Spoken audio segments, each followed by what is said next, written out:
Certainly, the Dutch also started the first hospital in Sri Lanka, the Dutch hospital. That was the first one. By the way, it was not a government hospital, a private hospital. We were run by the Dutch East India Company. There was also a health service here in Jaffna and a hospital because people had to be looked after and they couldn't be sent by ship, sailing ship to Colombo. So in that way, they have set up the health service. And I must say it was continued when the British came and the missionaries. For instance, the Green Hospital, which you started, was one of the first hospitals in the country, and this whole service went on, and there were doctors and doctors and doctors there. But of course, all the medical personnel who came all served as a Jaffna hospital.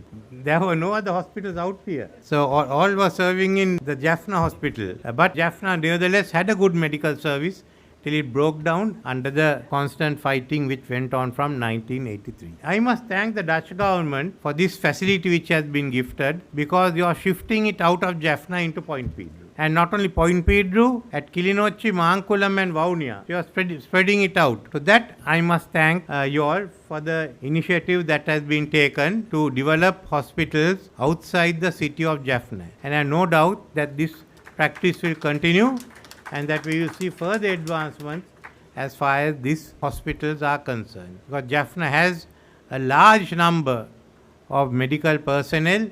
I think more are serving abroad than they are serving in Sri Lanka. And I must say the National Health Service of UK will break down if the Sri Lankans, Indians, Bangladesh and Pakistan walk out. It is to that extent that we have gone in here. But now we have to think even of our own health system. When we started the health system in the 1930s and continued after independence, it was basically to deal with malaria, with children, with pregnancies. And actually it was strengthened during World War II by British, who further strengthened the system to serve the forces and the needs they had. So this system we have carried on. But now the whole profile of disease have changed and of illnesses have changed. For instance, you could see in our demographics, the birth rate has reduced. Then what have we got? We have larger number of older patients, the old age, to look after them.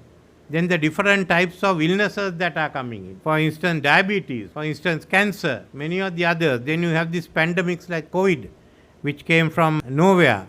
So the whole system is different. We can't run on one which was based on tropical medicine for tropical diseases. That's non-existent now. So the state minister has described to you many of the measures that we have been taking. But we have to think far more. What are we going to do? What is the future going to be? For instance, for every person we train as a doctor or a nurse, for every 100, I think about 30 or 40 leave the country. It's alarming.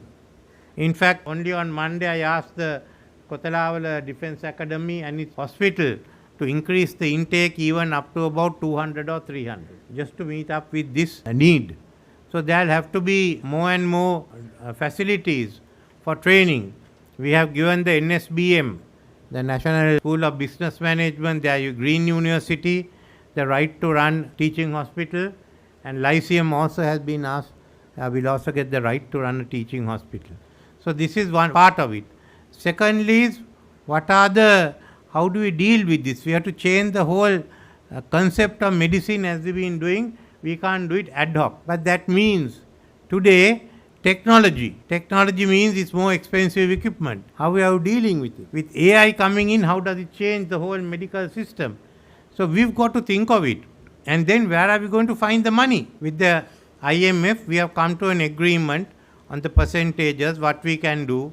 So unless we develop rapidly, we will run short of money. So these are some of the issues that we have to face, and the government will go into it. Now that we are finishing the discussions with the IMF itself, but the whole issue of what is the health service, how do we do it, do you have national insurance, do you have some other system, do you look at how Scandinavia is financing its system, or do you look at how New Zealand or others are doing?